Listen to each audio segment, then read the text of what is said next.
I would say we're in a depression, have been since 2007, that even periods of growth are well below trend, well below potential. A lot of wealth, trillions of dollars of wealth being left on the table.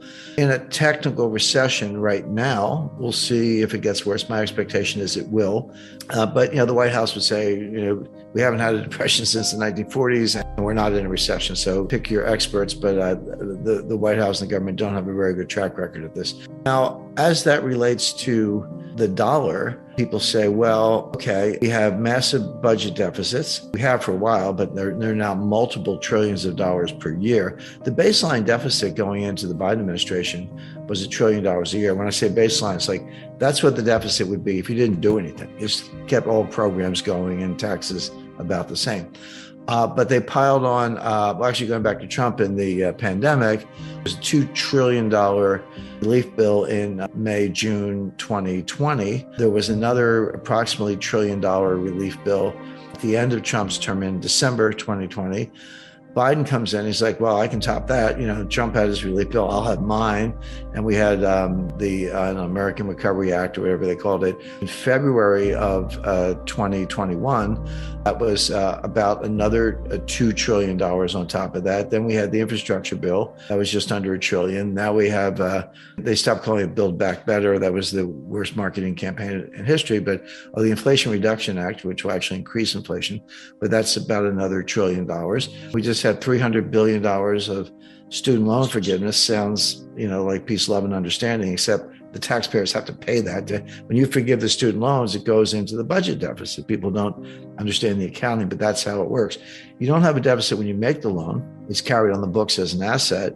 But if you forgive the loan, you have to write it off. And then that does hit the deficit at that time. So we're talking about, at this point, $5 or $6 trillion on top of $1 trillion baseline deficit. The U.S. debt to GDP ratio is up around 130%, going higher.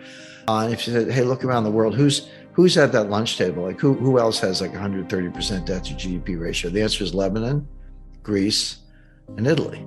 So that's your lunch table. This is the peer group that the United States is in. Well, not counting Japan. Japan's in a world of its own, but they're much higher. But that's what the modern monetary theorists say. Hey, look at Japan. They're 300%. We could triple the debt, and it's all good. That's not correct, but that is what they say, and Congress is acting that way. So with all that, budget deficits, trade deficits, high debt to GDP ratios, out of control spending, et cetera, why is the dollar strong? People are like, well, hey, people should be getting out of the dollar. It looks like the end of the world. Well, it's not. And here's why.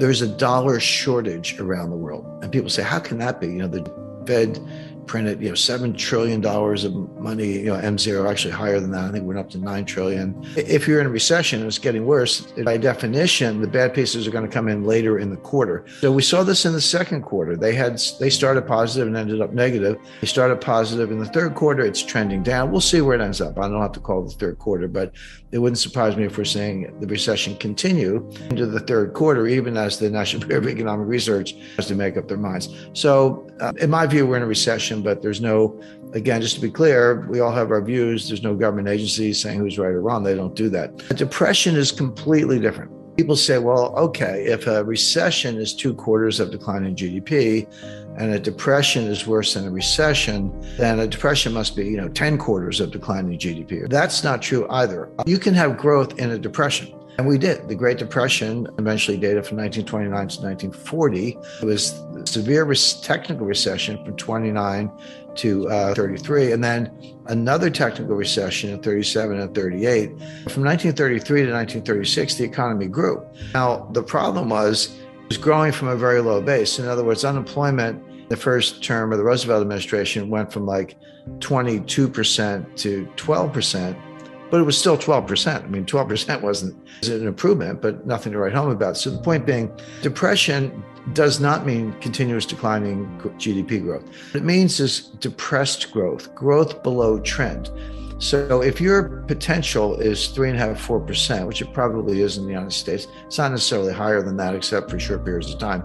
If your potential is, 3.5%, 4%, you're growing at 2%, which, by the way, from 2009 to 2019, average annual growth rates were 2.2%. We had 10 years of 2.2%, and not a lot of variance around that. There were no 5% quarters, and there was one mildly negative quarter, but it really kind of crowded around that central tendency. But if your potential is 3.5 and your actual is 2, then you have depressed growth. And imagine two curves, one's going up like this and the other one's going up like this. That gap between potential and actual, that's depressed growth, that's lost wealth. It's now well into the trillions of dollars of lost wealth because we're in a depression. I would argue we've been in a depression since 2007. Now, economists don't like the D word, the word depression, because it doesn't have a rigorous mathematical definition. You can't plug it into a closed form equation. It works exactly the way I described. By the way, my source on that is John Maynard Keynes. So if it was good enough for him, it was good enough for me. But that's how he described depression. The difference between a recession and a depression, this is not well understood. Recession is very numeric. There is a referee, something called the National Bureau of Economic Research, based in Cambridge, Massachusetts. It's a panel of, I believe, 9, kind of PhD level economists. They decide when a recession started and when it's over, and therefore when the recovery began, et cetera.